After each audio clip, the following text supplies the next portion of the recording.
Good morning friends. AFM की regular batch में और फास्ट ट्रैक बैच में पहला चैप्टर है बेसिक्स ऑफ एएफएम। इसके बाद हम एडवांस्ड कैपिटल बजटिंग लेंगे और बेसिक्स ऑफ एएफएम में ये फिफ्थ टॉपिक है, जो last and most important topic. तो आप अपनी प्रिंटेड नोट्स में पेज नंबर 10 पे देखिए। ये मैं स्क्रीन पे भी दिखा रहा हूँ।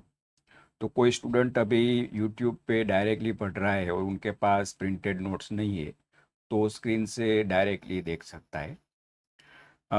Fundas of finance and capital budgeting series.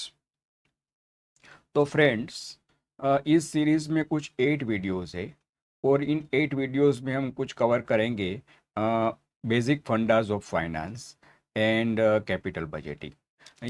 ये जो कंसेप्ट या फंडास है, ये आपके सीए फाइनल एएफएम के ऑलमोस्ट सभी चैप्टर में देखे जाते हैं। तो इनको मैं कोर कंसेप्ट्स भी कहता हूँ। कोर का मतलब होता है इम्पोर्टेंट के भी इम्पोर्टेंट। तो इसका जो पहला वीडियो है वो है core concepts of finance and capital budgeting. ये मैंडेटरी वीडियो रहेगा फ्रेंड्स। तो यहाँ पर हम क्या करेंगे कि एक सिंपल इल्यूस्ट्रेशन लेंगे। इल्यूस्ट्रेशन को हम इंटेंशनली सिंपल रखेंगे, क्योंकि जो कंसेप्ट्स हम स्टडी करने वाले हैं वो बहुत ही बड़े कंसेप्ट्स है। वो बहुत ही आगे जाके बड़े बड़े प्रॉब्लम्स में और कॉम्प्लेक्स सेटिंग्स में इनका यूज़ होता है। तो पहले एक सिंपल इल्यूस्ट्रेशन से इन कंसेप्ट्स को डेप्थ से समझ लेंगे और फिर हम एएफएम में इनको यूज़ करेंगे। तो फ्रेंड्स, आइए शुरुआत करते हैं। ये प्रिंटेड नोट्स है जो आप स्क्रीन पे देख रहे हैं। ये इन पे बाद में आते, पहले मैं कुछ लिखता हूँ। वो जो आप अपनी क्लास नोट्स है उसमें मेरे साथ आप लिख सकते हैं फ्रेंड्स। कैपिटल बजटिंग में बेसिकली होता क्या है कि हम प्रोजेक्ट को इवेल्युएट करते हैं कि प्रोजेक्ट को एक्सेप्ट करना या रिजेक्ट करना। ना प्रोजेक्ट में बेसिकली क्या होता है फ्रेंड्स, एक प्रोजेक्ट होता है एक बेसिकली कॉम्बिनेशन या ग्रुप ऑफ एसेट्स। प्रोजेक्ट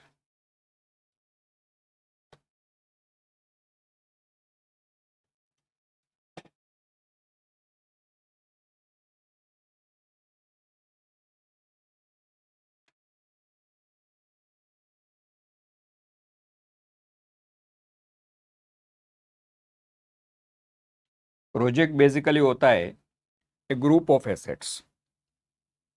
तो कोई भी एसेट हो या प्रोजेक्ट हो, तो बेसिकली क्या होता है कि एक बिगिनिंग में time T is equal to zero, now initial investment होता है जो हम स्पेंड करते हैं। फिर फ्यूचर में हमको कैश इनफ्लोज मिलते हैं फ्यूचर में। तो पहले कैश आउटफ्लो एंड बाद में कैश इनफ्लोज, ये एक पैटर्न रहती है कैश फ्लोज की हर एसेट में या प्रोजेक्ट में। तो यहाँ पर एक सपोज की एक एग्जांपल है कि एक सिंपल प्रोजेक्ट है, उनकी लाइफ सिर्फ 1 ईयर है। तो यहाँ पर मैं टाइमलाइन ड्रॉ कर रहा हूँ, आप भी मेरे साथ लिखिए। Time 0, time 1 means end of first year. तो सपोज कि इसमें इनिशियल इन्वेस्टमेंट है -1000 फिक्स्ड एसेट और वर्किंग कैपिटल में। सपोज कि 600 फिक्स्ड एसेट्स है, 400 वर्किंग कैपिटल है, current assets minus current liabilities, तो टोटल 1000। तो 1000 के इन्वेस्टमेंट और फ्यूचर में सिर्फ एक ही ईयर की लाइफ है प्रोजेक्ट की, तो हमको कैश इनफ्लो मिल रहा है suppose 1200 at the end of first year. तो फ्रेंड्स, आप मुझे बताइए कि इसका रेट ऑफ रिटर्न कितना हुआ। तो आप इजीली बता सकते हैं कि रेट ऑफ रिटर्न इज 20%, क्योंकि 200 का रिटर्न मिल रहा है 1000 पे, तो रेट ऑफ रिटर्न 20%। अभी फ्रेंड्स, यहाँ पर आप एक बात याद रखो कि ये जो 1200 है ना, ये फ्यूचर में आने वाली चीज है, कैश इनफ्लो है, तो ये बेसिकली अनसर्टेन है। ओके। तो फ्रेंड्स ये जो कैश फ्लोज है जो यहाँ पर मैंने लिखे, इनको हम बोलते हैं इन्वेस्टमेंट साइड कैश फ्लोज। क्या बोलते हैं? Investment side cash flows, asset side cash flows. Investment side या एसेट साइड कैश फ्लोज, दो तरह के कैश फ्लोज रहते हैं प्रोजेक्ट में। जो दूसरी तरह के कैश फ्लोज रहते हैं ना, उनको बोलते हैं फाइनेंसिंग साइड कैश फ्लोज। अभी मैं उस पे आता हूं, आप धीरे धीरे मेरे साथ लिखते जाइए अपनी क्लास नोट्स में। जब आप कैपिटल बजटिंग के प्रॉब्लम सोल्व करते हो तो यूजुअली आपको सिर्फ इन्वेस्टमेंट साइड के कैश फ्लोज ही दिखाए जाते हैं। उनका रीजन भी मैं आपको बताऊंगा। तो जो पहले इन्वेस्टमेंट करते हैं और बाद में कैश इनफ्लोज मिलता है, ये है इन्वेस्टमेंट साइड कैश फ्लोज। मगर यहाँ पर एक क्वेश्चन है कि इस प्रोजेक्ट को फाइनेंस कैसे करेंगे। मीन्स ये 1000 जो इनिशियल इन्वेस्टमेंट है वो कहीं ना कहीं से तो हमको रेज करना ही पड़ेगा। तो यहाँ पर आते हैं फ्रेंड्स सोर्सेज ऑफ फाइनेंस। तो मैक्सिमम देखे तो कितने सोर्सेज ऑफ फाइनेंस है? तीन है, इक्विटी, प्रेफरेंस शेयर कैपिटल और डेब्ट। Equity means equity share capital. तो यहाँ पर मैं एज्यूम करता हूँ सिंप्लिसिटी के लिए कि सपोज कि इक्विटी शेयर होल्डर्स या ओनर्स ने डिसाइड किया है कि इस प्रोजेक्ट को सिर्फ डेब्ट से ही फाइनेंस करेंगे। तो सपोज कि हम 1000 का लोन लेंगे, तो पहले 1000 का इनफ्लो आएगा, time T is equal to 0 now beginning, और एक साल के बाद हम इन लोन को इंटरेस्ट के साथ रीपे करेंगे। तो यहाँ पर एक और टाइमलाइन में ड्रॉ कर रहा हूँ।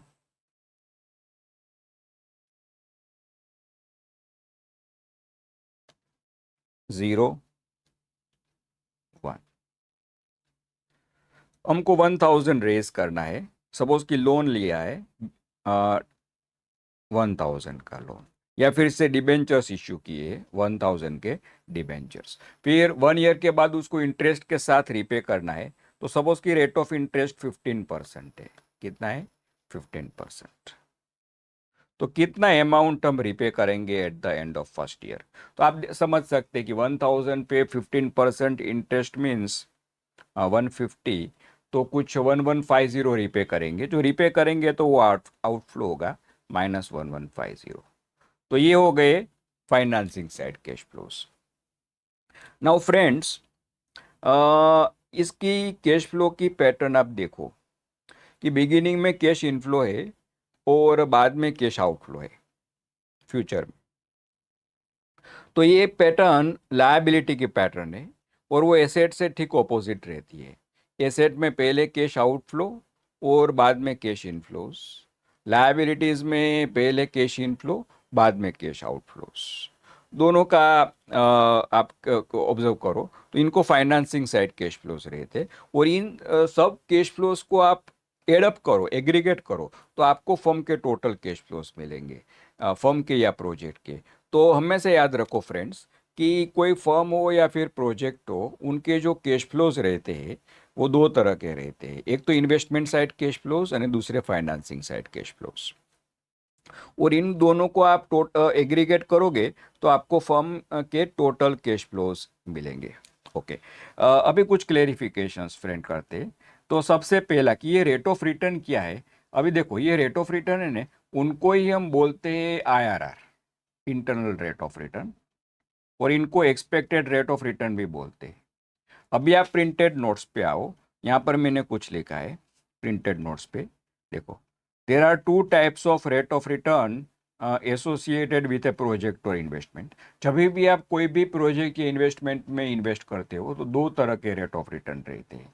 पहला क्या है कि इंटरनल रेट ऑफ रिटर्न जो 20% है हमारे एग्जाम्पल में, इसको एक्सपेक्टेड रेट ऑफ रिटर्न भी बोलते हैं। देखो, पोर्टफोलियो मैनेजमेंट में हम कुछ इक्विटी शेयर्स में इन्वेस्ट करेंगे, पोर्टफोलियो ऑफ इक्विटी शेयर्स में इन्वेस्ट करेंगे, तो हमको एक्सपेक्टेड रेट ऑफ रिटर्न मिलेगा। ये बेसिकली IRR ही होता है। या फिर कोई बॉन्ड्स आप परचेस करते तो आपको जो रिटर्न मिलेगा उनको ये इंटरनल रेट ऑफ रिटर्न या एक्सपेक्टेड रेट ऑफ रिटर्न यही बोलते हैं। बॉन्ड्स के लिए फ्रेंड्स एक स्पेशल वर्ड है, यील्ड टू मैच्योरिटी। तो उनको YTM, यील्ड टू मैच्योरिटी भी बोलते हैं। तो आपको internal rate of return, yield to maturity, expected rate of return का अभी पता चल रहा है। ये तीनों बेसिकली एक ही चीज़ होती है फ्रेंड्स। जब भी हम इन्वेस्ट करते हैं इन एसेट्स में तो ये रिटर्न मिलता है। तो it is a natural rate of return available from the project. ये प्रोजेक्ट की एक खासियत रहती है प्रोजेक्ट या इन्वेस्टमेंट की, और इसमें इन्वेस्टर का कोई कंट्रोल नहीं रहता है फ्रेंड्स। तो यहाँ पर देखो,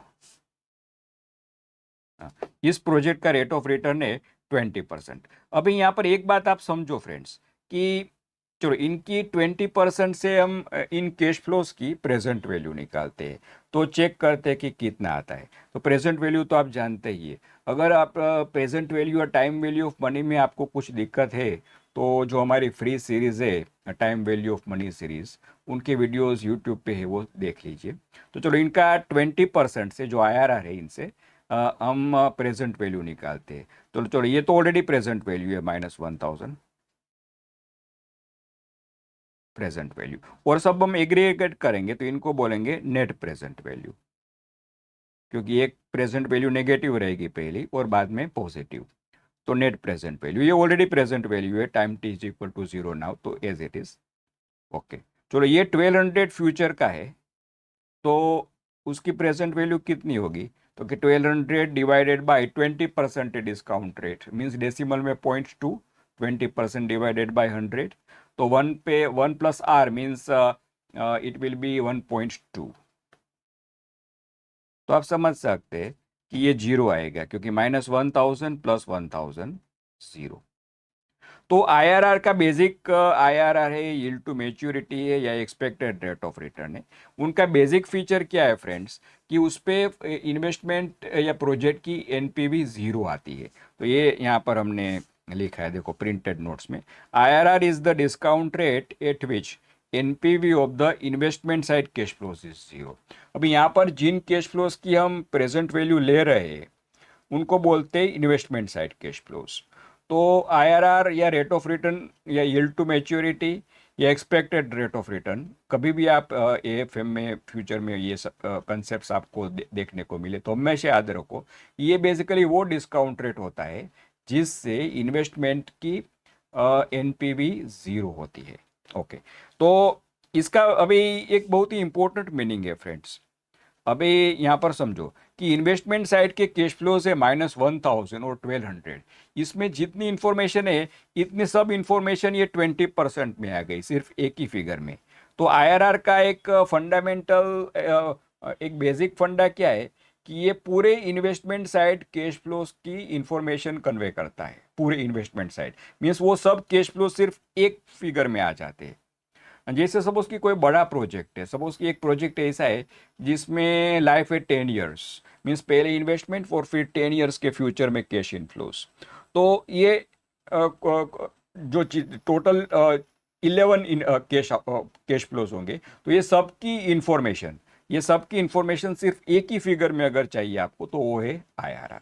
ओके, चलो इन फंडा को समझने के बाद अभी हम आते हैं फाइनेंसिंग साइड कैश फ्लोज पे। तो सबसे पहले यहाँ पर मैं दो तीन चीज़ें डिस्कस करना चाहता हूँ। तो सबसे पहली चीज़ है कि ये जो रेट ऑफ इंटरेस्ट है, ओके, यहाँ पर पहली बात कि इनको कॉस्ट ऑफ कैपिटल भी बोलते हैं, इनको कॉस्ट ऑफ कैपिटल भी बोलते हैं,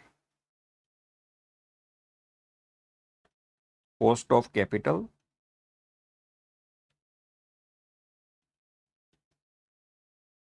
या minimum required rate of return भी बोलते हैं, minimum required ROR means rate of return. एक ही चीज़ के अलग अलग नाम है। जैसे यहाँ पर internal rate of return, expected rate of return, yield to maturity, एक ही चीज़ के अलग अलग नाम थे, वैसे ही ये एक ही चीज़ के अलग अलग नाम है। और यहाँ पर दो सिंप्लीफाइंग एजम्पशन मैंने किए हैं।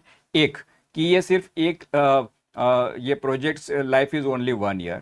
फिर दूसरा कि इसको सिर्फ हम डेब्ट से ही फाइनेंस कर रहे हो। और एक और मैं अभी कर रहा हूँ कि इनकम टैक्स एब्सेंट है, we will assume that tax rate is zero. तो फ्रेंड्स अभी 15% इंटरेस्ट हम पे कर रहे हैं, और अभी हम देखेंगे ये 15% जो लेंडर है जिन्होंने ये डिबेंचर होल्डर्स है या लेंडर है जिनसे हमने डिबेंचर्स जिनको इशू किए या लोन लिया है, तो ये कैसे डिसाइड करेंगे, लेंडर कैसे डिसाइड करेगा 15%? तो अभी देखो ये 1200 है, ये 1200, ये फ्यूचर का कैश फ्लो है, फ्यूचर का कैश इनफ्लो है, तो ये अनसर्टेन है। तो एक्चुअली ये एग्जैक्टली 1200 नहीं है, इनफैक्ट इनको एस्टिमेट करना पड़ेगा, क्योंकि ये सब आप प्रोजेक्ट इवेल्युएट कर रहे हैं time t is equal to 0 now अभी। बाकी के जो भी डेटा है at the time t is equal to 1 के, वो सब फ्यूचर के हैं और वो एस्टिमेट्स है। तो एग्जैक्टली क्या होगा ये कोई बता नहीं सकता फ्रेंड्स अभी। तो ये सपोज कि 1500 भी हो सकता है या 900 भी हो सकता है।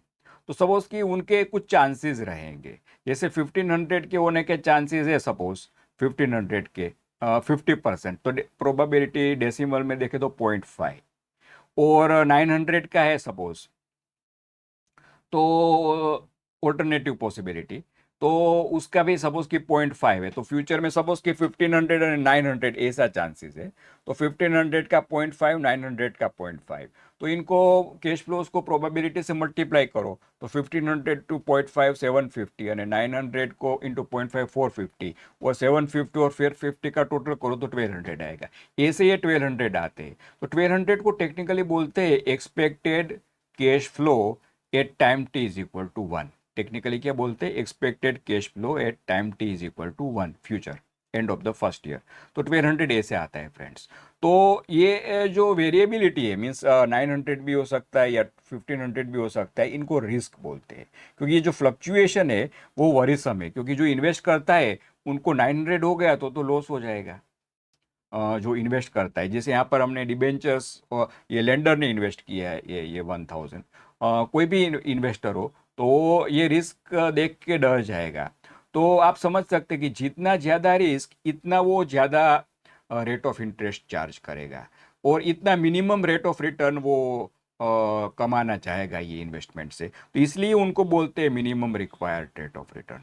तो आप minimum rate required rate of return या रेट ऑफ इंटरेस्ट या कॉस्ट ऑफ कैपिटल जो यहाँ पर है, तो इनका मीनिंग समझ रहे हैं ना, कि जो इन्वेस्टमेंट कर रहे हैं इसमें जो रिस्क है उसके हिसाब से इतना मिनिमम रेट ऑफ रिटर्न तो मिलना ही चाहिए। यहाँ पर डेप्ट है इसलिए वो उनको रेट ऑफ इंटरेस्ट बोला है। अगर ये प्रेफरेंस कैपिटल होता तो उसको हम बोलते कॉस्ट ऑफ प्रेफरेंस कैपिटल, और अगर इक्विटी शेयर कैपिटल होता तो हम उसको बोलते कॉस्ट ऑफ इक्विटी।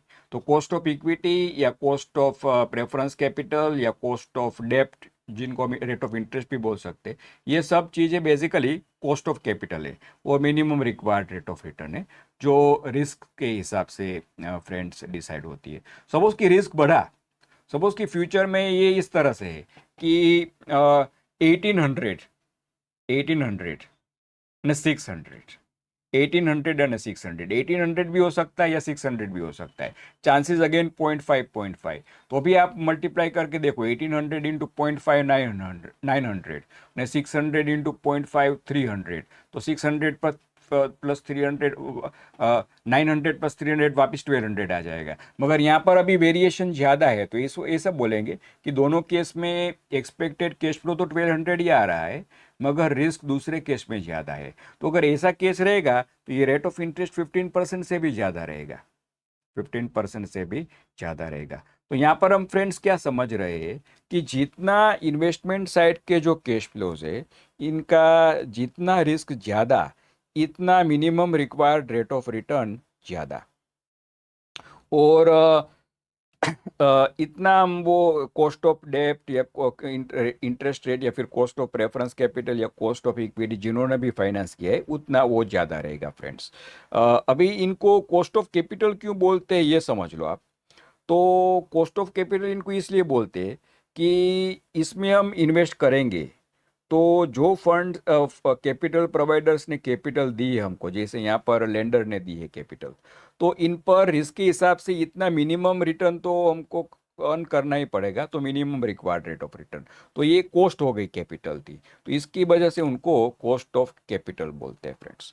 और अभी सीधा फंडा है कि हम अगर ज़्यादा रिटर्न हमको मिल रहा है तो हम इसमें इन्वेस्ट करेंगे। अभी हमको मिल रहा है कितना रिटर्न, यहाँ पर 20% मिल रहा है, तो 20% 15% से ज़्यादा है तो हम इन्वेस्ट करेंगे। तो ये बेसिक हो गए, ये हो गया एक बेसिक फंडा IRR मेथड का। IRR मेथड में यही करते हैं हम कि कॉस्ट ऑफ कैपिटल को आईआरआर से कंपेयर करते हैं। अगर आईआरआर ज़्यादा है तो हम इन्वेस्ट करते हैं फ्रेंड्स। तो ये पूरा पिक्चर अभी आपके माइंड में क्लियर होगा।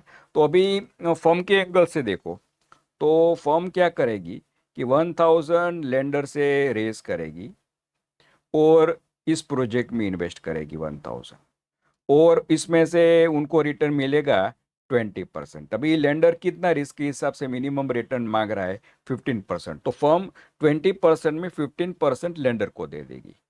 तो ऊपर कितना बचा, ऊपर कितना बचा, ऊपर बचा 5%। ये 5% किसको मिलेगा फ्रेंड्स? ये 5% मिलेगा इक्विटी शेयर होल्डर्स को, ओनर को, क्योंकि हमेशा वो रिस्क लेते हैं, वो हमेशा रिस्क टेकर रहते हैं, एंटरप्रेन्योर है। तो जो भी सरप्लस हमेशा बचता है या डेफिसिट रहता है, it belongs to equity share holders. तो 5% इक्विटी शेयर होल्डर्स को मिलेगा। तो अभी एक और बात कि ये जो 15% है, तो जैसे यहाँ पर हमने 12% से एनपीवी निकाला था कैश फ्लोस का, तो यहाँ पर आप 15% से एनपीवी निकालो तो क्या आता है। देखो, ये जो कैश फ्लोस है उनका 15% से एनपीवी निकालते हैं। आइए मेरे साथ लिखिए आप, एनपीवी एट 15%, तो कितना आएगा?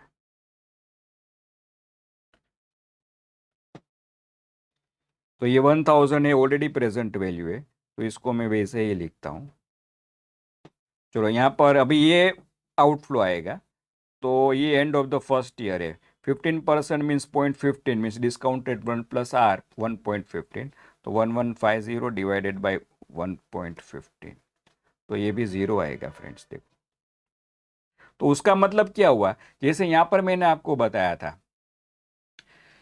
कि इन्वेस्टमेंट साइड के कैश फ्लो से they are represented by IRR, internal rate of return.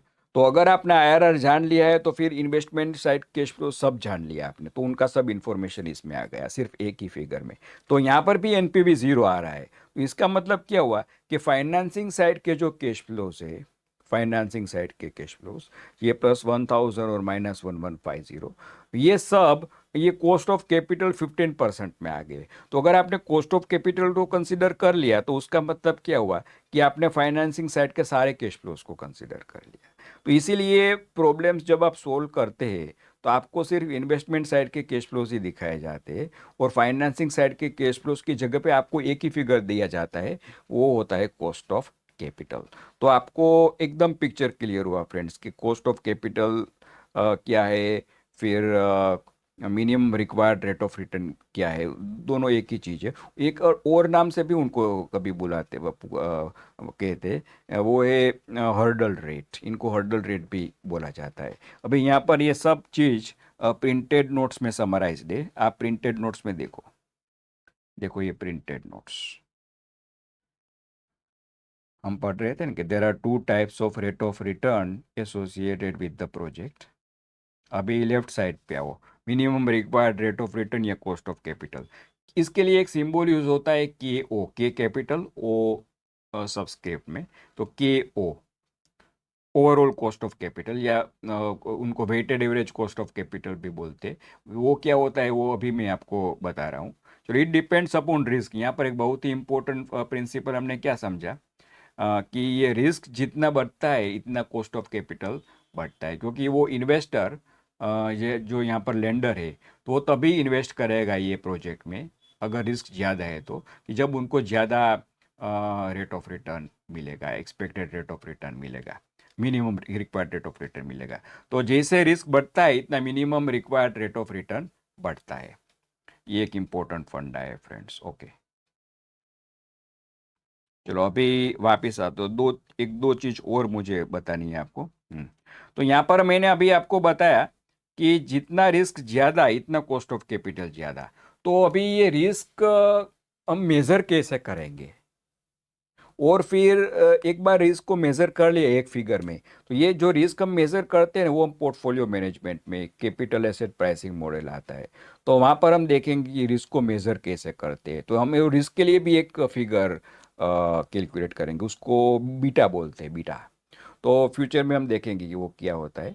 तो फिर जितना रिस्क ज़्यादा इतना बीटा ज़्यादा रहेगा, और इससे फिर एग्जैक्टली रिटर्न कितना चाहिए minimum required rate of return, जिसको कॉस्ट ऑफ कैपिटल भी बोलते हैं, तो उनके लिए एक फॉर्मूला रहता है, तो उनको बोलेंगे कैपिटल एसेट प्राइसिंग मॉडल और कैपिटल CAPM फॉर्मूला। तो CAPM मॉडल में कैपिटल एसेट प्राइसिंग मॉडल, उसमें हम फ्यूचर में देखेंगे AFM में, और इसको मैथमेटिकली प्रूव भी करेंगे इस फॉर्मूला को। और ये फॉर्मूला आपको बताती है कि रिस्क कितना रिस्क है तो उनके हिसाब से कितना रिटर्न चाहिए। यहाँ पर आप समझ रहे हैं कि ज़्यादा रिस्क है तो ज़्यादा रिटर्न चाहिए, मगर कितना, तो वो एग्जैक्ट फॉर्मूला वहाँ पर आएगी friends capital asset pricing model में। तो ये एक चीज़ है। और दूसरी एक बात ये है, अभी weighted average cost of capital. तो ये basically weighted average cost of capital क्या है, यहाँ पर फ्रेंड्स हमने सिंप्लिसिटी के लिए एज्यूम किया, सिंप्लिसिटी के लिए, कि सिर्फ हमने इस प्रोजेक्ट को डेब्ट से ही फाइनेंस किया है, सिर्फ डेट से ही फाइनेंस किया है। पर मैंने आपको बताया कि मैक्सिमम 3 तरह के कंसेप्चुअली सोर्स ऑफ फाइनेंस हो सकते हैं, मैक्सिमम 3 तरह के, equity share capital, preference share capital and डेब्ट। Mostly equity share capital and डेब्ट तो रहता ही है ऑलमोस्ट हर एक प्रोजेक्ट में। तो सपोज कि हम थोड़ा मॉडिफाई करते हैं एग्जांपल को, कि यहाँ पर हमने सपोज कि 500 इक्विटी से फाइनेंस किया और 500 डेब्ट से फाइनेंस किया। तो अभी दोनों अपना अपना minimum required rate of return बताएंगे डिपेंडिंग अपॉन द रिस्क। तो आप मुझे एक बात बताओ कि कौन ज़्यादा रिस्क, दोनों इक्वल रिस्क फेस करेंगे, क्योंकि एसेट तो एक ही है जिसमें वो इन्वेस्ट कर रहे हैं, ये प्रोजेक्ट जो अभी यहाँ पर आप देख रहे हैं, एक ही एसेट है, तो दोनों सेम रिस्क फेस करेंगे कि अलग अलग रिस्क फेस करेंगे, ये थोड़ा सोचो आप। तो आपको ऐसा लग सकता है कि दोनों इक्वल रिस्क फेस करेंगे क्योंकि एक ही एसेट में इन्वेस्ट करते हैं, मगर ऐसा है नहीं। ऐसा क्यों नहीं है कि दोनों का स्टेटस डिफरेंट है, दोनों के बीच का जो इंटरनल रिलेशनशिप है इक्विटी और डेब्ट के बीच का, वो डिफरेंट है। हमेशा डेब्ट को प्रायोरिटी रहती है, उनका रिस्क कम रहता है, क्योंकि पहले वो जो भी कैश आएगी उसमें से पहले वो अपना हिस्सा निकाल लेंगे, बाकी जो कुछ बचेगा तो ही इक्विटी शेयर होल्डर्स को मिलेगा। अभी ये 1200 तो अनसर्टेन था, वो 900 भी हो सकता था, 600 भी हो सकता था। उस केस में हो सकता है क्योंकि शेयर होल्डर्स को कुछ मिले ही नहीं, और ये तो आप समझ सकते हैं कि इक्विटी शेयर होल्डर्स का रिस्क ज़्यादा है because of mutual relationship between equity and डेब्ट। तो इक्विटी शेयर होल्डर्स थोड़ा ज़्यादा रिटर्न डिमांड करेंगे, और डेब्ट जो लेंडर है वो थोड़ा कम। तो लेट्स एज्यूम कि लेंडर अभी डिमांड कर रहा है, सपोज डेब्ट, अभी यहाँ पर डेब्ट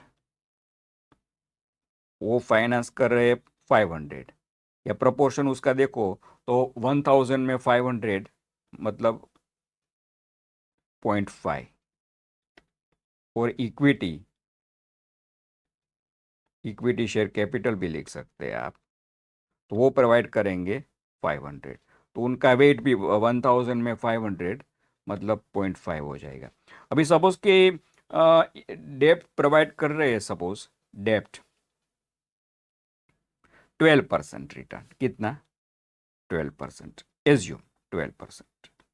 तो इक्विटी शेयर होल्डर्स ज़्यादा रिस्क फेस करेंगे, तो वो सपोज कि 18, क्योंकि ज़्यादा रिस्क है तो ज़्यादा रिटर्न वो डिमांड करेंगे, ये minimum required rate of return है। अभी 18% जो है, 18% उसको हम बोलेंगे कॉस्ट ऑफ इक्विटी, और 12% इसको हम बोलेंगे रेट ऑफ इंटरेस्ट या कॉस्ट ऑफ डेब्ट। ओके, अभी एक बात याद रखो, आपकी इक्विटी शेयर होल्डर्स ज़्यादा रिस्क फेस करेंगे। एक तो एसेट का रिस्क उनको रहेगा, एसेट का रिस्क, और दूसरा अभी डिबेंचर होल्डर्स है बीच में, तो उनका रिस्क बढ़ जाएगा, तो इनको बोलते हैं हम फाइनेंशियल रिस्क। तो यहाँ पर देखो, जो एसेट का प्रोजेक्ट का रिस्क है उसको बोलते हैं बिजनेस रिस्क। इन्वेस्टमेंट का जो बेसिक रिस्क है, कि जिनके लिए हमने 15% रेट ऑफ रिटर्न डिसाइड किया था बिगिनिंग में, minimum required rate of return, तो इस रिस्क को हम बोलते हैं बिजनेस रिस्क या ऑपरेटिंग रिस्क। ये आपने सी इंटर में लिवरेज चैप्टर में पढ़ा है फ्रेंड्स। और अभी इक्विटी शेयर होल्डर्स थोड़ा ज़्यादा रिस्क फेस करेंगे, तो जो एडिशनल रिस्क को फाइनेंशियल डेब्ट फाइनेंसिंग की वजह से उनको बेयर करना पड़ रहा है, उनको हम बोलते हैं फाइनेंशियल रिस्क। तो यहाँ पर आपको ये दो रिस्क के बारे में भी पता चल रहा है फ्रेंड्स, कि बिजनेस रिस्क और फाइनेंशियल रिस्क। और सबसे बड़ी बात फ्रेंड्स कि ये सब कंसेप्ट्स कैसे रिलेटेड होते हैं, इसका जो इंटर रिलेशन क्या है, ये एक मज़ेदार चीज़ आपको ये लेक्चर में समझ में आएगी। हम यहाँ पर एक कंसेप्चुअल डेप्थ, इसको ही कंसेप्चुअल डेप्थ कहते हैं, एक कंसेप्चुअल डेप्थ रीच कर रहे हैं। और ये कंसेप्चुअल डेप्थ फ्रेंड्स बहुत ही ज़रूरी है, क्योंकि ये कंसेप्ट सभी चैप्टर्स में आएंगे। तो आपको ठीक तरह से आपके उनको अभी ये धीरे धीरे ये कंसेप्ट मेरे साथ आपके ब्लड में, आपके जीन्स में जाएंगे फ्रेंड्स। तो आपका फाउंडेशन एकदम स्ट्रोंग हो जाएगा। तो फ्रेंड्स अभी जो इक्विटी शेयर होल्डर्स दो टाइप का रिस्क फेस करेंगे। एक है रिस्क पे करेंगे बिजनेस रिस्क या ऑपरेटिंग रिस्क, जिसके लिए वो 15% है। फिर एडिशनल 3% वो चार्ज करेंगे।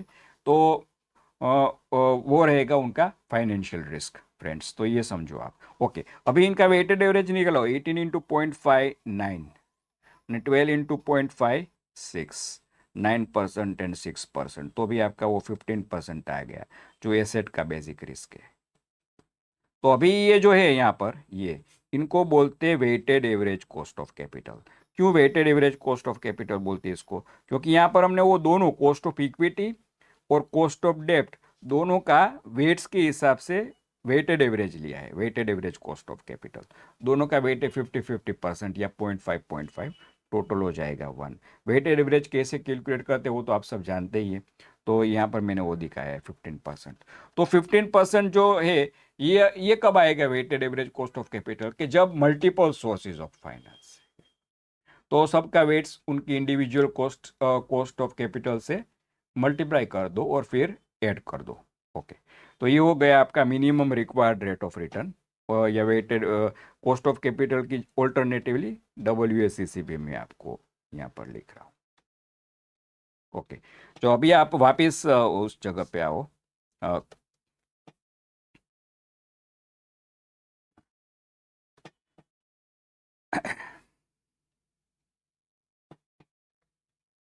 देखो ये दो तरह के rate of return, minimum required rate of return या कॉस्ट ऑफ कैपिटल। तो इसको हम ऑल्टरनेटिवली यहाँ पर मैं लिख देता हूँ, weighted average cost of capital भी बोलते हैं अगर मल्टीपल सोर्सेज ऑफ कैपिटल है। ओके, ये भी ये सही है सभी के लिए कि जैसा जितना रिस्क ज़्यादा, इतना weighted average cost of capital ज़्यादा। तो फ्रेंड्स आपको यहाँ पर कितनी चीज़ें समझ में आई? चलो, सबसे पहली बात कि expected rate of return and required rate of return दोनों के बीच का डिफरेंस सेम है। इंटरनल रेट ऑफ रिटर्न और कॉस्ट ऑफ कैपिटल और WACC के बीच का डिफरेंस सेम ही चीज़ है। फिर अलग अलग नाम, जैसे अभी एक्सपेक्टेड रेट ऑफ रिटर्न है वो IRR का ही दूसरा नाम है। अ, और उनको यील्ड टू मैच्योरिटी भी बोलते हैं अगर इन्वेस्टमेंट आपका बॉन्ड्स में है। और कॉस्ट ऑफ कैपिटल जो है वो रिक्वायर्ड रेट ऑफ रिटर्न का ही दूसरा नाम है। और ये रेट तीन तरह के हो सकते हैं, cost of equity, cost of preference और कॉस्ट ऑफ डेप्ट।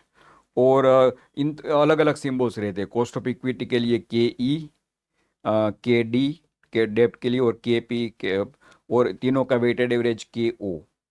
तो ये आपको हर्डल रेट भी कहते हैं, एक अलग नाम है वो, रिक्वायर्ड रेट ऑफ रिटर्न और कॉस्ट ऑफ कैपिटल का। और एक फंडामेंटल रिलेशनशिप आपको पता चली कि जितना बिजनेस रिस्क या एसेट का रिस्क जितना ज़्यादा ऑपरेटिंग रिस्क, इतना ही ओवरऑल कॉस्ट ऑफ कैपिटल ज़्यादा रहेगा फ्रेंड्स। ओके, और दो तरह के रिस्क रहते हैं, बिजनेस रिस्क और फाइनेंशियल रिस्क, ये भी आपको पता चला। तो इतने इंपॉर्टेंट कंसेप्ट हमने कवर किए। और दूसरी एक बात भी आपको समझ में आई कि जो इन्वेस्टमेंट कैश फ्लोज है वो सब की एक समरी क्या होती है, IRR में आ जाती है summary, expected rate of return में। और फाइनेंसिंग साइड के जो कैश फ्लोज है उनकी समरी आ जाती है, उनके लिए एक ही फिगर है, कॉस्ट ऑफ कैपिटल। आपने कॉस्ट ऑफ कैपिटल बोल दिया मतलब सारे financial side cash flows, financing side cash flows आपने बोल दिए। तो ये आपको एक पता चला, क्योंकि वो NPV 0 आती है रिस्पेक्टिवली, ये भी आपने देखा फ्रेंड्स। तो ये हमने रिवीजन भी कर लिया जो भी अभी पढ़ा। अभी नेक्स्ट हम एक बेसिक चीज़ हम पढ़ने जा रहे हैं कि IRR मेथड का बेसिक फंडा क्या है। तो मैं यहाँ पर आप थोड़ा स्पेस छोड़ दो,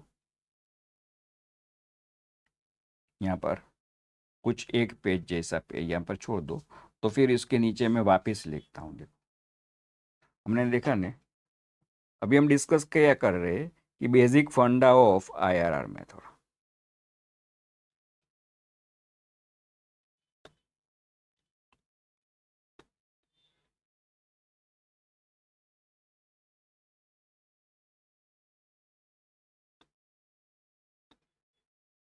और टेक्निक।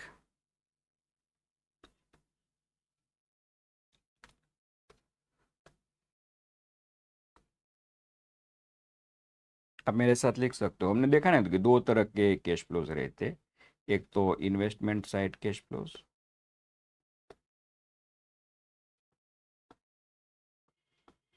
और फाइनेंसिंग साइड कैश फ्लोज।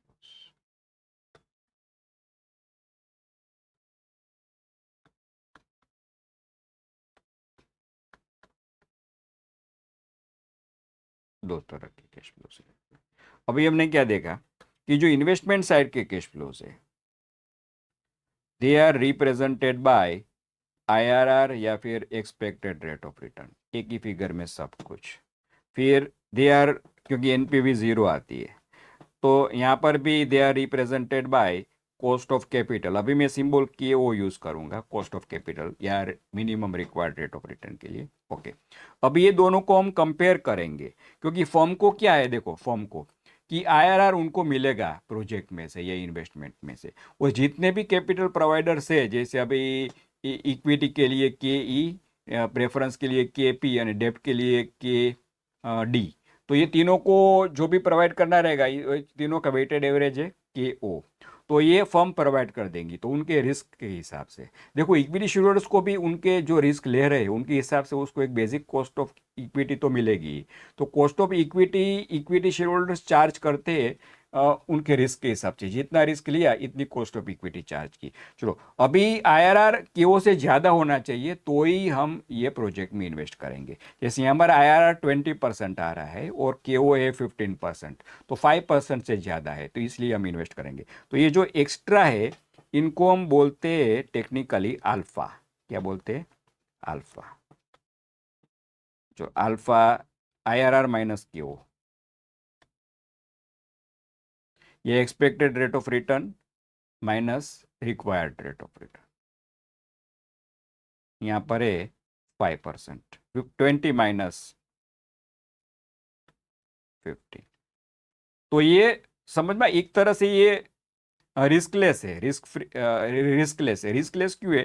क्योंकि रिस्क के लिए जो जितना जरूरी था इतना तो हमने चार्ज कर ही लिया। 15% रिस्क के लिए कितना जरूरी है? 15%। तो 15% हमने चार्ज कर दिया, तो ओवर एंड अबव दैट हमको 5% मिल रहा है। तो ये किन अर्थ में रिस्कलेस है, किन्हीं अर्थों में। और ये 5% किसको मिलेगा? इक्विटी शेयरहोल्डर्स को मिलेगा। देखो, इक्विटी शेयरहोल्डर्स को दो तरह के रिटर्न मिलेंगे, एक तो जो कॉस्ट ऑफ इक्विटी उनको मिलेगा, मगर वो रिस्क के हिसाब से इतना चाहिए, इस ऐसा है, मिनिमम है। तो यहाँ पर हमारे एग्जाम्पल में 18% था, तो 18% तो उन्होंने प्रपोर्शन के हिसाब से 500 पे 18%, वो तो रिटर्न उनको 500 पे मिलेगा ही, क्योंकि इतना मिनिमम उनको चाहिए। ओवर एंड अबव दैट जो सरप्लस रिटर्न है 5% का, वो भी उनको मिलेगा। वो भी उनको, जो यहाँ पर 5% और 1000, वो भी उनको मिलेगा। जैसे अभी यहाँ पर 500 पे 18% मीन्स 90, અને 500 पे 12% मीन्स 60, तो 150 है। 150 टोटल रिटर्न है। देखो, 1000 पे 200 मीन्स 20, 1000 पे 1200, 200 एडिशनल, तो 20%। तो ये 200 अभी कैसे डिस्ट्रीब्यूट होता है ना, वो आप देखो 200 कैसे डिस्ट्रीब्यूट होता है। तो ये एग्जांपल में 200 में से पहले 60 जाएगा, 60 कैसा है? 500 पे 12% लेंडर को जाएगा। ये रिटर्न है उनका, ये रिटर्न है। फिर 500 पे 18 90%, 90 रुपीज, 500 पे 18% 90 जाएगा इक्विटी शेयर होल्डर्स को। ये उनका रिटर्न है, मिनिमम रिटर्न के रिस्क के हिसाब से। जो रिस्क उन्होंने लिया है, दो तरह के रिस्क लिए थे, business risk and financial risk, तो उसके हिसाब से उसको 90 मिलना चाहिए। तो अभी 150 निकल गया, तो 150 मीन्स अभी 5% बचा। 5% अभी 1000 पे काउंट कर, 50 बचा ना अभी, 200 में से 150 निकल गया, 60 एंड 90, तो 150 निकालो तो आप 50 बचेगा। तो ये 50 1000 पे 5% होता है। ये 50 अगर 500 पे निकालोगे तो ज़्यादा 10% आएगा डेफिनेटली। तो पर समझ सकते हैं आप। तो ये एडिशनल रिटर्न भी इक्विटी शेयर्स को ही मिलेगा, इसको टेक्निकली अल्फा बोलते हैं। मगर अल्फा ये हमेशा टोटल इन्वेस्टमेंट पे कैलकुलेट करते हैं 1000 पे। तो यहाँ पर अल्फा कितना रहेगा फ्रेंड्स? अल्फा 5% इक्विटी शेयरहोल्डर्स को मिलेगा, और ये रिस्कलेस है। ये बेसिक फंडा है आईआरआर मेथड का। तो आईआरआर मेथड में हम बेसिकली क्या करते हैं फ्रेंड्स? आईआरआर मेथड में हम बेसिकली क्या करते हैं कि फाइनेंसिंग साइड कैश फ्लोज के लिए कॉस्ट ऑफ कैपिटल है, इन्वेस्टमेंट साइड के कैश फ्लोज के लिए आईआरआर है, और दोनों को कंपेयर करते हैं।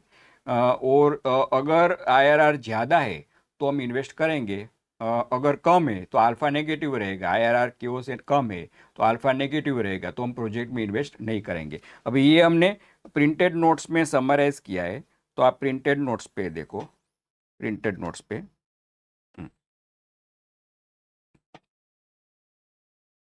देखो, basic rule of accepting A project. IRR अगर ज़्यादा है कि ओ से तो एक्सेप्ट, लेस है तो रिजेक्ट, और इक्वल है तो इनडिफरेंस। इनडिफरेंस का मतलब क्या है कि एक्सेप्ट करो या रिजेक्ट करो, दोनों एक ही बात है। ओके, अभी हम फ्रेंड्स स्टडी करेंगे बेसिक फंडा ऑफ एनपीवी मेथड। बेसिक फंडा ऑफ एनपीवी मेथड। तो यहाँ पर हम दो राइटअप साथ साथ में लिख रहे हैं। पहले पेज पे ये जो चल रहा था ये, और दूसरे पेज पे ये कुछ डायग्राम मैंने ड्रॉ किया है, तो उसको ही आगे चलाते हैं अभी। बेसिक फंडा of NPV method.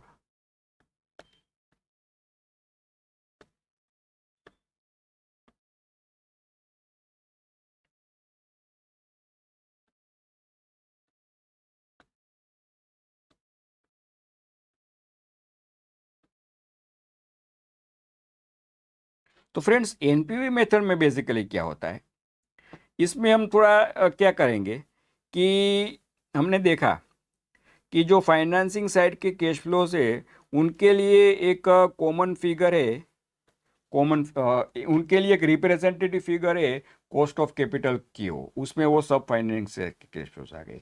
Investment side के कैश फ्लो सभी आईआरआर में आ गए थे। तो हमने आईआरआर मेथड में क्यू और आईआरआर दोनों को कंपेयर किया। अभी यहाँ पर हम क्या करेंगे कि ये जो है इन्वेस्टमेंट साइड के कैश फ्लोज, इसको, ये जो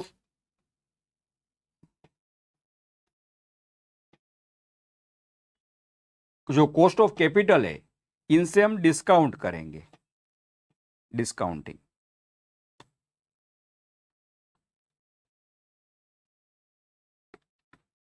इसके हम डिस्काउंट करेंगे और उसकी नेट प्रेजेंट वैल्यू निकालेंगे। प्रेजेंट वैल्यू, वहां पर हमने आईआरआर का जो एग्जांपल उसमें 20% से हमने एनपीवी निकाला था। अभी हम 20% से एनपीवी नहीं निकालेंगे। हम कौन से रेट से एनपीवी निकालेंगे? फाइनेंसिंग साइड का जो कॉस्ट ऑफ कैपिटल है उनसे एनपीवी निकालेंगे। तो इससे भी फ्रेंड्स दोनों आ जाएगा। देखो, हमको किसी भी केस में दोनों टाइप के कैश फ्लोज को कंपेयर करना है। तो यहाँ पर क्या हो जाएगा कि इन्वेस्टमेंट साइड के कैश फ्लोज तो वैसे ही वैसे ले लेंगे हम, और इनकी फाइनेंसिंग साइड कैश फ्लोज से जो representative cost of capital I थी उनसे उन इन्वेस्टमेंट साइड कैश फ्लोज की प्रेजेंट वैल्यू निकालेंगे, तो एक ही फिगर आएगा। तो अभी ऐसा करके देखते हैं हमारे एग्जाम्पल में। तो वापिस एग्जाम्पल पे आओ फ्रेंड्स, यही। चलो, इसमें हम नीचे जाते हैं।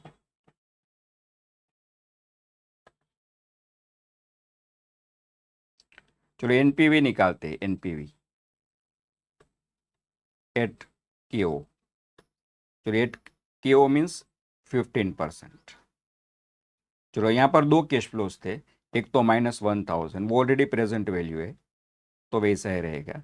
चलो प्लस, अभी दूसरा कैश फ्लो क्या था 1200 at the end of first year, तो 1200 डिवाइडेड बाय, अभी क्यों तो 15% है तो डेसिमल में 0.15, तो ये आ जाएगा 1200 डिवाइडेड बाय 1.15, 0.15, तो ये कितना आ रहा है देखो 1200, 1043, तो ये -1000 प्लस 1043.48। अभी देखो ये जो है ये -1000, ये इनिशियल इन्वेस्टमेंट है और ये present value of future cash flow से, ये बेसिकली क्या है तो कि इनिशियल इन्वेस्टमेंट है।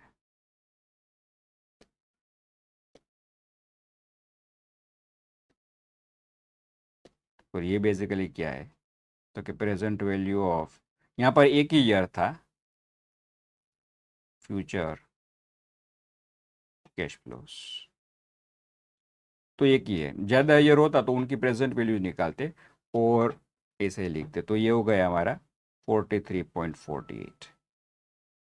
तो 43.48 ये प्रोजेक्ट की एनपीवी है फ्रेंड्स, ये प्रोजेक्ट की एनपीवी जो कॉस्ट ऑफ कैपिटल से हमने निकाली।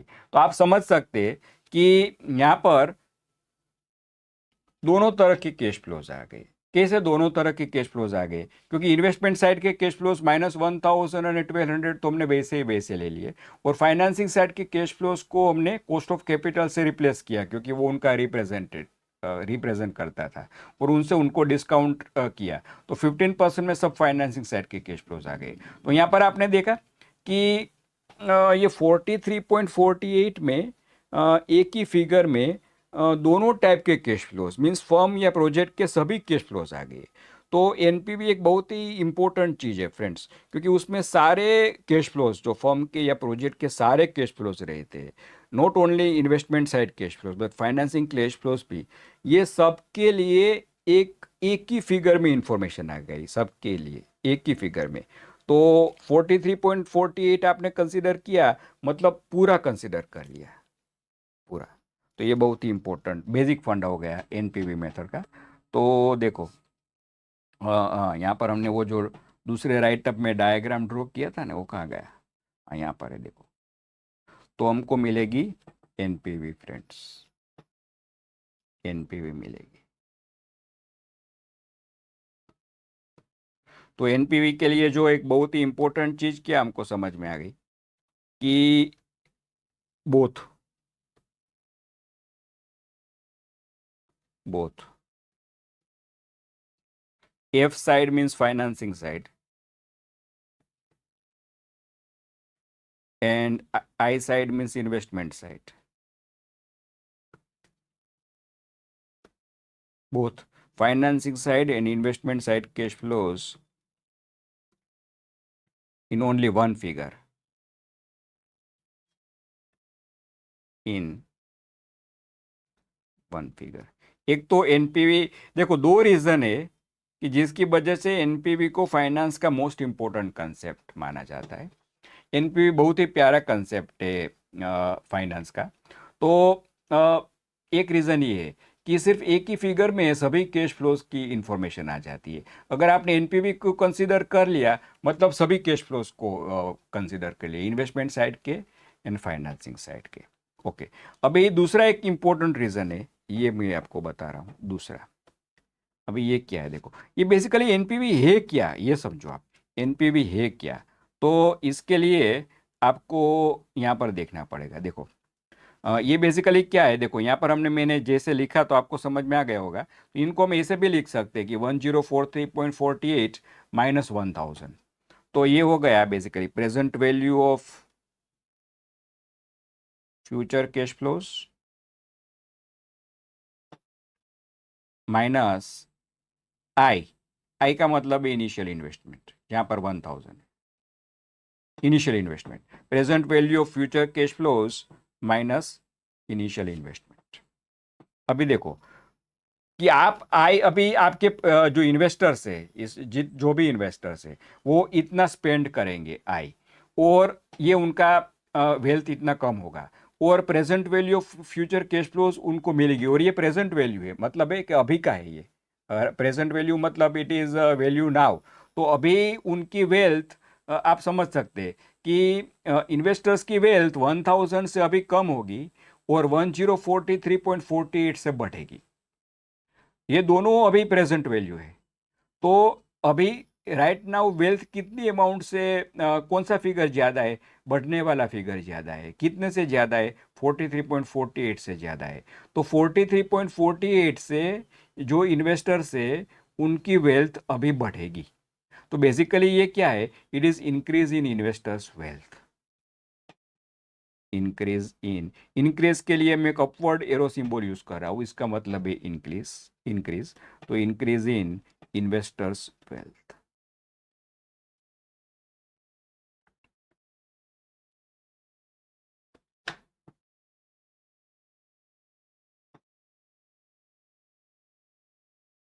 तो फ्रेंड्स, एनपीवी का एक इंटरप्रिटेशन हमको पता चल रहा है, कौन सा? कि NPV is basically nothing but increase in investors wealth. Okay, अभी इन्वेस्टर्स में यहाँ पर कौन है? तो मैंने आपको बताया कि मैक्सिमम 3 तरह के हो सकते हैं: equity share holders, preference share holders, net डेप्ट। Generally equity share holders and डेप्ट रहते हैं। तो फ्रेंड्स, हम यहाँ पर प्रूव करेंगे कि जो इक्विटी शेयर होल्डर्स को छोड़ के जो भी इन्वेस्टर्स है, जैसे डेप्ट और प्रेफरेंस कैपिटल, तो वो दोनों का इंक्रीज इन वेल्थ जीरो होता है, वो अभी हम प्रूव करेंगे। तो फाइनली ये जीरो है, तो पूरा इंक्रीज इन इन्वेस्टर्स वेल्थ किसको चला जाएगा? इक्विटी शेयर होल्डर्स को। तो ये उनका अभी मैं प्रूव करके, मगर पहले लिख रहा हूँ कि it is increase in ESH, मतलब इक्विटी शेयर होल्डर्स वेल्थ। क्यों increase in investors wealth and increase in equity share holders wealth equal हो जाएगा? क्योंकि बाकी के जो है प्रेफरेंस शेयर होल्डर्स एंड डेप्ट, उनका इंक्रीज जीरो होगा। कैसे जीरो होगा अभी हम प्रूव करते हैं फ्रेंड्स, मगर उसके पहले एक एक इंपॉर्टेंट कंसेप्ट आप समझ लो। एक इंपॉर्टेंट कंसेप्ट वो कौन सा है? कि ये जो पॉजिटिव एनपीवी है 43.48, यहाँ पर ये पॉजिटिव आया क्योंकि present value of future cash flows initial investment से ज़्यादा था। तो ये ज़्यादा किसकी वजह से आ रहा है? ये देखो, ये एनपीवी पॉजिटिव क्यों आ रहा है? What is the reason behind positive NPV? तो आप समझ सकते हैं कि इनका रीजन है अल्फा। कि जो रिटर्न हम प्रोजेक्ट में से डिमांड करते हैं मिनिमम 15%, उनसे हमको जो रिटर्न मिल रहा है वो ज़्यादा है, उसकी वजह से ही ये पॉजिटिव एनपीवी आ रही है। आप चेक कर सकते हैं। चलो सपोज कि इनका रेट ऑफ रिटर्न 15% ही है, 15% ही है, तो अभी ये 1200 नहीं आएगा, ये 1150 आएगा। 1150, 1000 पे 150, तो अभी 1000 एंड 1150, तो उनका आईआरआर भी 15% ही आएगा। तो आईआरआर 15% आएगा, कॉस्ट ऑफ कैपिटल ऑलरेडी 15% है ही, तो उनका अल्फा जीरो हो जाएगा। और एनपीवी भी आप देखो, तो अभी एनपीवी भी जीरो हो जाएगी, क्योंकि अभी आप एनपीवी कैलकुलेट करते हो तो ये 1200 पे 1150 आएगा। तो 1150 डिवाइडेड बाई 1.15, तो ये दोनों 1000 इक्वल हो जाएगा, माइनस प्लस 1000, और एनपीवी जीरो। तो आपको समझ में आ गया कि जैसे ही अल्फा कम होता है तो एनपीवी कम होती है, अल्फा बढ़ता है तो एनपीवी बढ़ती है। अल्फा और एनपीवी दोनों इनफेक्ट एक ही टाइप की इंफॉर्मेशन प्रोवाइड करते हैं। वो क्या प्रोवाइड करते हैं? कि इक्विटी शेयर होल्डर्स को कितना मिल रहा है, इक्विटी शेयर होल्डर्स को कितना मिल रहा है। तो फ्रेंड्स, हमने देखा कि रिक्वायर्ड रिटर्न है उनसे अगर एक्सपेक्टेड रिटर्न ज़्यादा है, या जो कॉस्ट ऑफ कैपिटल है उनसे आईआरआर ज़्यादा है, तो हमको पॉजिटिव एनपीवी मिलेगी। ओके, अभी मैं आपको बता रहा था कि मैं प्रूव करूंगा कि जो प्रेफरेंस शेयर होल्डर्स है या फिर डेप्ट प्रोवाइडर्स है, तो उनके लिए जीरो होगा इंक्रीज इन वेल्थ। कैसे जीरो होगा? यही फंडा से देखो कि वो कितना रिटर्न प्रोवाइड कर रहे हैं। देखो ये वो कितना रिटर्न प्रोवाइड कर डिमांड कर रहे हैं मिनिमम। तो कि यहाँ पर जो डेप्ट होल्डर्स थे वो 15% रिटर्न डिमांड कर रहे थे ये एग्जांपल में, और ये एग्जांपल में वो डिमांड कर रहे थे 12%। जो weight average cost of capital वाला हमने देखा था, तो 12% डिमांड कर रहे हैं। तो वो जो भी डिमांड कर रहे हैं, जो भी उनका ये रिक्वायर्ड रिटर्न है, तो उनको मिलेगा इतना ही। देखो वो रेशनल है, और फॉर्म भी रेशनल है। फर्म जो प्रोजेक्ट में इन्वेस्ट कर रही है, तो फर्म उनको इतना ही रिटर्न देगी जितना वो डिमांड कर रहे हैं। उनको सरप्लस नहीं मिलेगा, सरप्लस इनको मिलता है, इक्विटी शेयरहोल्डर्स को ही मिलता है सरप्लस। तो डेट प्रोवाइडर्स को और वैसे ही प्रेफरेंस शेयर होल्डर्स को जो मिनिमम उनका रिक्वायर्ड रिटर्न रहेगा उतना ही रिटर्न हम उनको फर्म देगी, ज़्यादा रिटर्न नहीं देगी, तो सेम रिटर्न उनको मिलेगा। तो उसकी वजह से उनका एनपीवी जीरो होता है। यहाँ पर हमने देखा ना कि रिक्वायर्ड रेट ऑफ रिटर्न 15% है और हमको 15% ही सेम रिटर्न मिल रहा है, तो एनपीवी जीरो होती है। तो वही फंडा उसमें भी अप्लाई करो आप कि वो जितना रेट ऑफ रिटर्न डिमांड कर रहे हैं इतना ही रेट ऑफ रिटर्न हम अगर उनको देंगे तो उनकी एनपीवी जीरो होगी। तो उसकी वजह से यह हो जाएगा कि इट इज हाई। मैं यहाँ पर रीजन रखूँ कि because increase in wealth of डेप्ट एंड प्रेफरेंस कैपिटल जीरो है। ओके, यहाँ पर हमारा जो पहले वाला एग्जांपल था ना उसमें से आप देख सकते हैं, देखो कि यहाँ पर हमने जो पहले वाला एग्जांपल तो ये जो उनका एनपीवी निकालो आप, उनको कितना रिटर्न मिल रहा है 15%, उसको कितना रिटर्न चाहिए था 15%, दोनों सेम है, तो उनको कोई एडिशनल रिटर्न नहीं मिल रहा है, तो उनकी एनपीवी जीरो होनी चाहिए। तो ये है जीरो। देखो यहाँ पर हमने कैलकुलेट ऑलरेडी किया था। देखो ये 1000 का प्रेजेंट वैल्यू 1000, ये 1150 का present value divided by 1.15 rate of. देख हमेशा याद रखो कि जो कॉस्ट ऑफ कैपिटल है वही डिस्काउंट रेट यूज होता है हमेशा, तो 1.15। तो क्योंकि ये उनका रिक्वायर्ड रेट ऑफ रिटर्न है और उनको मिल रहा है भी 15% रिटर्न, दोनों इक्वल ही है। ये जो है डिनोमिनेटर में 1.15, इसमें 0.15 या 15% ये रिक्वायर्ड रेट ऑफ रिटर्न है। ये जो ऊपर है उनको जो 1150 में 150, वो उनको जो रिटर्न मिल रहा है वो है, तो दोनों 15% है, तो उनकी वजह से उनकी एनपीवी जीरो होती है। तो अगर उनकी एनपीवी जीरो है तो नेचुरली रेसिडुअल जो बचेगा तो किन को मिलेगा, इक्विटी शेयर होल्डर्स को मिलेगा। तो फ्रेंड्स एनपीवी का एक दूसरा बहुत ही इंपॉर्टेंट इंटरप्रिटेशन क्या हुआ कि it is increase in the wealth of equity share holders. अभी देखो ये दो रीजन की वजह से, कौन से दो रीजन की वजह से, कि पहली बात कि एनपीवी में फाइनेंसिंग साइड के कैश फ्लोज और इन्वेस्टमेंट साइड के कैश फ्लोज की पूरी इंफॉर्मेशन एनपीवी में इंक्लूडेड है। एक दूसरी बात, एक ही फिगर में इंक्लूडेड है। दूसरी बात कि NPV means increase in the wealth of equity share holders. ये दो रीजन की वजह से एनपीवी फाइनेंस का मोस्ट इंपॉर्टेंट कंसेप्ट है और इसका थ्रू आउट फाइनेंस यूज होता है मल्टीपल चैप्टर्स में फ्रेंड्स। ओके, तो हमने एनपीवी मेथड का बेसिक फंडा भी समझ लिया। ओके, यहाँ पर मैं एक और बात बताना चाहता हूँ आपको, बहुत ही आपको समझ में आ जाएगी कि जी हमने 1200 कैसे कैलकुलेट किया फ्यूचर, जो फ्यूचर कैश इनफ्लो है, तो it will be cash revenues minus cash expenses. Finance में हम कैश फ्लोज ही इन्वेस्ट कंसीडर करते हैं, अक्रूवल का कोई प्लेस नहीं है क्योंकि कैश ही रियल होती है। In finance we are concern with what is real.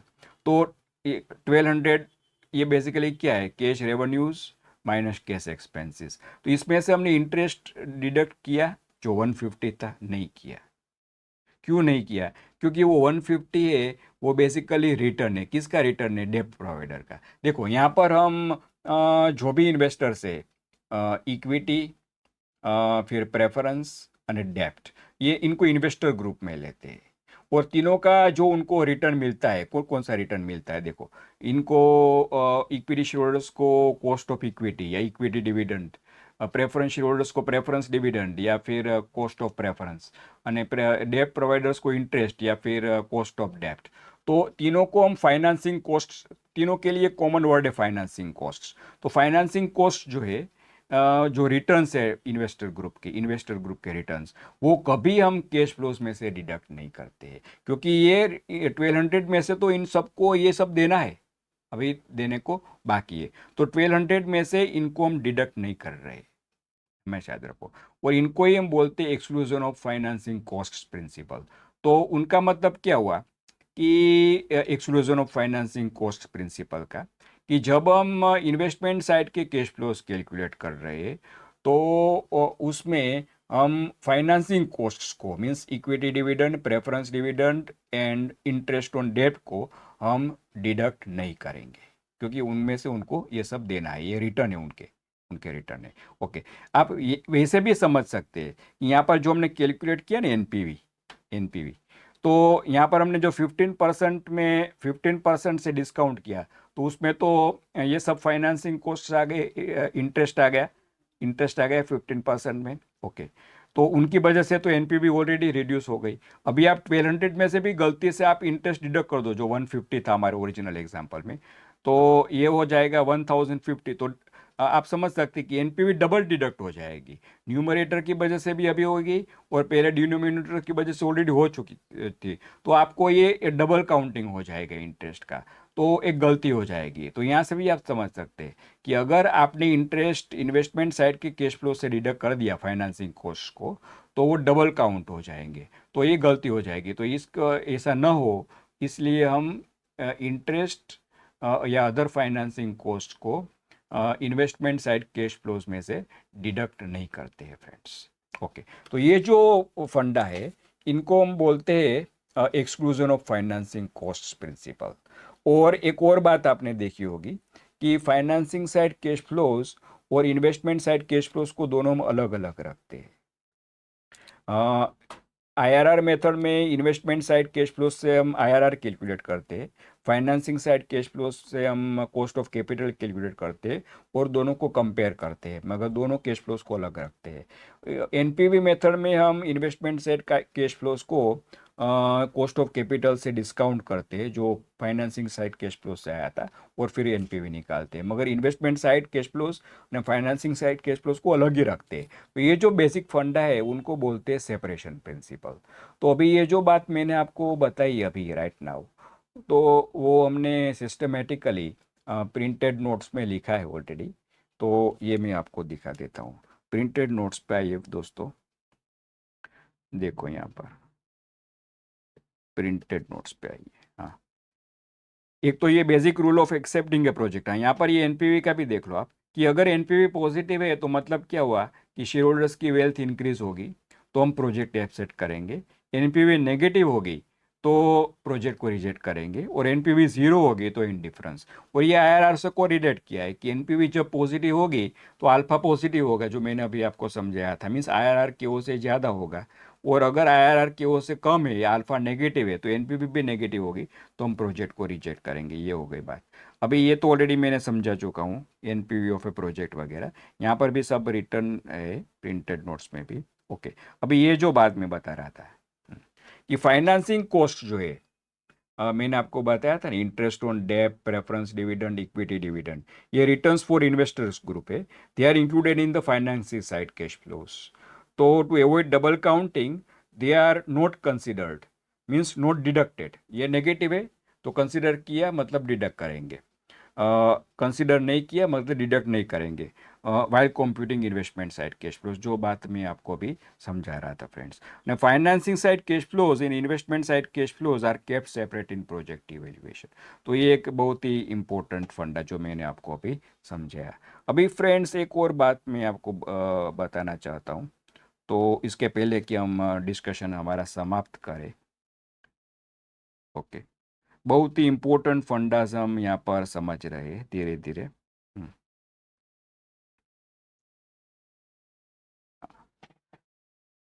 चलो आप मुझे एक बात बताओ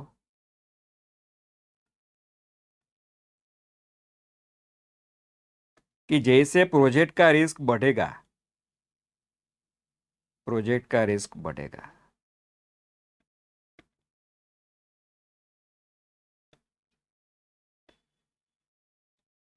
तो कॉस्ट ऑफ कैपिटल पे क्या असर पड़ेगा? तो जेने अभी हमने देखा था कि जितना भी रिस्क ज्यादा प्रोजेक्ट का, इतना कॉस्ट ऑफ कैपिटल ज्यादा। चलो अभी कॉस्ट ऑफ कैपिटल ज्यादा है, तो देखो ये फिगर को आप देखो, जो हमने कैलकुलेट किया था ना, ये 1043, इन फिगर को आप देखो, present value of future cash flows. अभी इनको technically value of the project भी बोलते हैं। वैल्यू ऑफ प्रोजेक्ट, ये है इनिशियल इन्वेस्टमेंट ऑफ प्रोजेक्ट। तो हम इनिशियल एनपीवी को ऐसे भी लिख सकते हैं कि it is the value of the project minus initial investment. Value of the project क्या है कि जो फ्यूचर के सभी कैश फ्लोज है, फ्यूचर के सभी कैश फ्लोज उनकी प्रेजेंट वैल्यू का टोटल है। तो उनका मतलब क्या हुआ कि ये प्रोजेक्ट की वैल्यू 1043.48 है, ये प्रोजेक्ट की वैल्यू। उसका मतलब क्या हुआ कि अगर आप अभी आप अभी प्रोजेक्ट को बेचना चाहेंगे तो इसकी इतनी वैल्यू है, तो इससे कम दाम में नहीं बेचेंगे। सपोज आपने प्रोजेक्ट को अभी बेचना है तो आप 1043.48 मिनिमम प्राइस है प्रोजेक्ट को बेचने के लिए। सपोज आपने इस प्राइस में प्रोजेक्ट को अभी बेच दिया तो भी आपको समझ में आ जाएगा कि आपने 1000 स्पेंड किया था, अभी आप 1043.48 आपको मिलेगा बेचने पर, तो भी आपको 43.48 से आपकी वेल्थ इंक्रीज होगी। तो ये एनपीवी वापस समझ में आ रही है आपको फ्रेंड्स। तो ये 1043.48 ये बेसिकली प्रोजेक्ट वैल्यू। तो अगर ये डिस्काउंट रेट बढ़ेगा कि वो बढ़ेगा तो आप समझ सकते हैं कि ये वैल्यू कम होगी, और अगर ये वैल्यू कम होगी तो एनपीवी भी कम होगी। तो ये रिलेशन हम यहाँ पर ख़त्म करते हैं कि जैसे प्रोजेक्ट का रिस्क बढ़ता है इतना क्यों बढ़ेगा, और जितना क्यों बढ़ेगा इतना प्रोजेक्ट का वैल्यू, यहाँ पर मैं वी सिंबल यूज़ कर रहा हूँ प्रोजेक्ट वैल्यू के लिए, इतना वी कम होगा और इतना ही एनपीवी कम होगा। तो ये बात हमेशा याद रखो। प्रोजेक्ट के रिस्क को बिजनेस रिस्क या ऑपरेटिंग रिस्क भी बोलते हैं। तो जितना बिजनेस रिस्क ज़्यादा इतना ही कॉस्ट ऑफ कैपिटल ज़्यादा, और इतनी वैल्यू प्रोजेक्ट की कम, और इतनी एनपीवी कम, और इतनी कम वेल्थ इक्विटी शेयरहोल्डर्स की बढ़ेगी फ्रेंड्स। तो ओके, अभी एनपीवी और अल्फा दोनों रिस्क को एडजस्ट करने के बाद की वैल्यूज है, मगर इसका मतलब क्या हुआ कि उन अर्थों में वो रिस्कलेस है। हाँ, वो रिस्क के लिए तो ऑलरेडी हमने एडजस्ट कर दिया, उनको रिस्क एडजस्टेड है, दे आर रिस्क एडजस्टेड। ये बात भी आप हमेशा याद रखो फ्रेंड्स। ओके, और वैल्यू ऑफ द प्रोजेक्ट भी मैंने आपको बताई। Value of the project, value of the project किसको बोलते हैं, लिख लो मेरे साथ।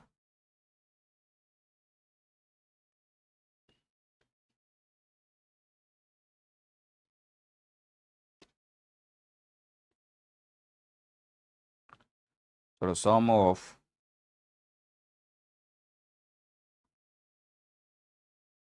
all present values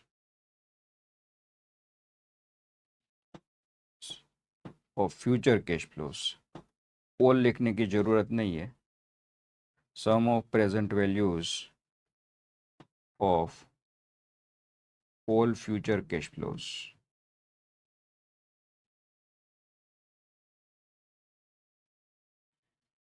of the project। वैसे ही अगर बिजनेस के सभी फ्यूचर कैश फ्लोज है तो उनकी जो प्रेजेंट वैल्यूज निकालेंगे और उसको टोटल करेंगे तो हम तो वैल्यू ऑफ बिजनेस मिलेगी। अभी देखो ये इक्विटी, ये एएफएम में बिजनेस वैल्यूएशन का एक पूरा चैप्टर है, पूरा चैप्टर, और उसमें हम स्टार्टअप का वैल्यूएशन, डिस्ट्रेस्ड कंपनी का वैल्यूएशन, डिजिटल प्लेटफॉर्म्स का वैल्यूएशन, बहुत सारी चीज़ें पढ़ेंगे। नॉर्मल बिजनेस का valuation, professional and consultancy firms का वैल्यूएशन, और फिर इक्विटी वैल्यूएशन में हम इक्विटी शेयर्स का वैल्यूएशन, बॉन्ड वैल्यूएशन में बॉन्ड्स एंड डिबेंचर्स का वैल्यूएशन। सो वैल्यूएशन के बहुत सारे चैप्टर्स है फ्रेंड्स, और इन सब का जो बेसिक फंडा यहाँ पर ही है। तो ये फंडा हम बहुत बार यूज़ करने वाले हैं पूरे एएफएम में, मल्टीपल चैप्टर्स में। तो ठीक तरह से इन कंसेप्ट्स को आप नज़दीक से देखो फ्रेंड्स मेरे साथ। ओके, अभी लास्ट टॉपिक और फिर हमारा डिस्कशन समाप्त होएगा। लास्ट टॉपिक है डेप्ट के बारे में, हमको एक क्लेरिफिकेशन।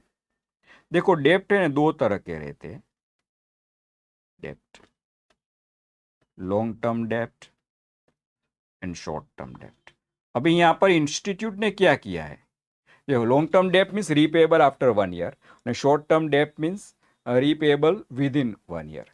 तो यहाँ पर इंस्टीट्यूट ने क्या किया है through out CA inter FM और सीए फाइनल एएफएम में हमेशा, कि शॉर्ट टर्म डेप्ट तो हमेशा जीरो ही लिया है, प्रॉब्लम सॉल्विंग में भी और डिस्कशन में भी। सभी जगह पे हमेशा जीरो लिया है।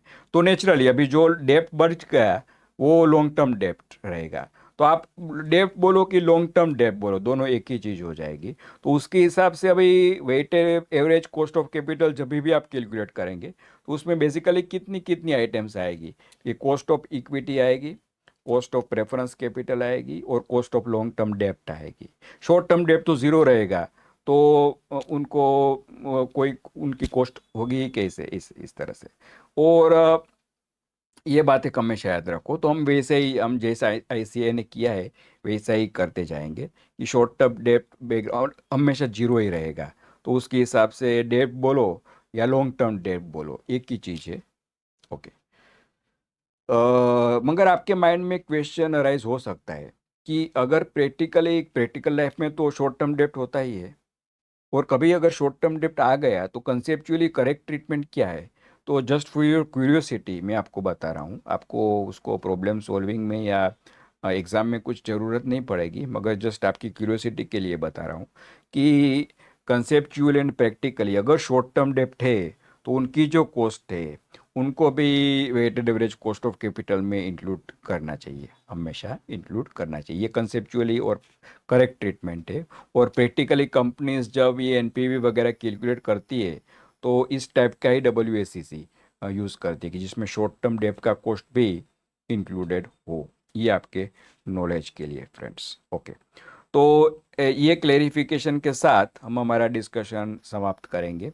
तो फ्रेंड्स हमने बहुत सारे फंडास यहाँ पर रिवाइज किए। हमने उनको डिटेल में देखा है, समझा है और रिवाइज भी किया है। एक एक बार इन्यूमरेट कर लेते हैं। हमने क्या समझा, देखो expected rate of return, YTM yield to maturity, internal rate of return, तीनों एक ही चीज़ है। फिर minimum required rate of return, cost of capital, hurdle rate, ये सब एक ही चीज़ है।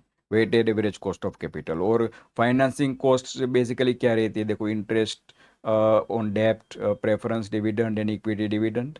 और वो जब हम इन्वेस्टमेंट साइड के कैश फ्लोज कैलकुलेट करेंगे तो इसको हम डिडक्ट नहीं करेंगे।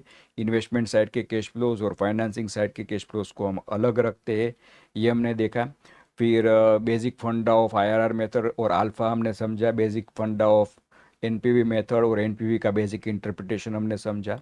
एनपीवी सिर्फ एक ही फिगर में सभी कैश फ्लोज को बता देती है। अगर आपने एनपीवी को जान लिया तो मगर उसका मतलब ये हो कि आपने प्रोजेक्ट की या फर्म के सभी कैश फ्लोज को जान लिया। तो ये एनपीवी मेथड का बेसिक फंडा और increase in the wealth of the share holders, ये हमने देखा। और फिर रिलेशनशिप हमने देखी कि जितना रिस्क ज़्यादा इतनी कॉस्ट ऑफ कैपिटल ज़्यादा और इतना वैल्यू ऑफ द प्रोजेक्ट और एनपीवी कम। और वैल्यू ऑफ द प्रोजेक्ट किसको बोलते हैं वो भी हमने देखा। और जो शॉर्ट टर्म डेट का ट्रीटमेंट आईसीआई ने लिया है वो भी हमने देखा फ्रेंड्स। तो इस तरह से हम इस लेक्चर को यहाँ पर समाप्त करते हैं। Thank you.